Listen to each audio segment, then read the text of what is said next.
विधान परिषदेत काल झालेल्या गोंधळावरून ठाकरे गटाच्या उपनेत्या सुषमा अंधारेंनी भाजपवरती निशाणा साधलाय। भाजपला सभागृहात थैथयाट का करावा लागतो असा सवालच अंधारेंनी विचारलाय। सरकार पूर्णपणे बॅकफूटवरती गेलाय असंही अंधारे म्हणाले। नेमकं सुषमा अंधारे काय म्हणाल्यात आपण पाहूया। कॉमस्कोर नुसार आता isakal.com आहे देशातील नंबर 1 ची मराठी न्यूज वेबसाईट। प्रत्येक अपडेटसाठी isakal.com ला नक्की भेट द्या। या लोकांमध्ये हिम्मत आहे का? त्यांनी उद्धव ठाकरेंना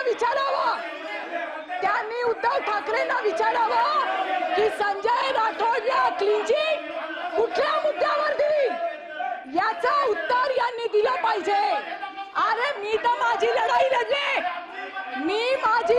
लढले आणि लढणार। ओ अनिल परब, हिम्मत आहे तुमच्यामध्ये? हिम्मत आहे का तुमच्यामध्ये? सभापती महोदय, मला विचारायचं आहे, यांच्यात हिम्मत आहे का? यांनी यांच्या नेत्याला विचारावं। कुमार गोरेंचे एका महिलेला स्वतःचे नग्न व्हिडिओ पाठवणं असेल किंवा माणिकराव कोकाटेंची वादग्रस्त सदस्यता, ह्या सगळ्या मुद्द्यांवर जे सरकार कम्प्लिटली बॅकफूटवर गेले, त्या सरकारला एक नवा मुद्दा पाहिजे होता। म्हणून त्यांनी औरंगजेब कबरीचा मुद्दा काढला।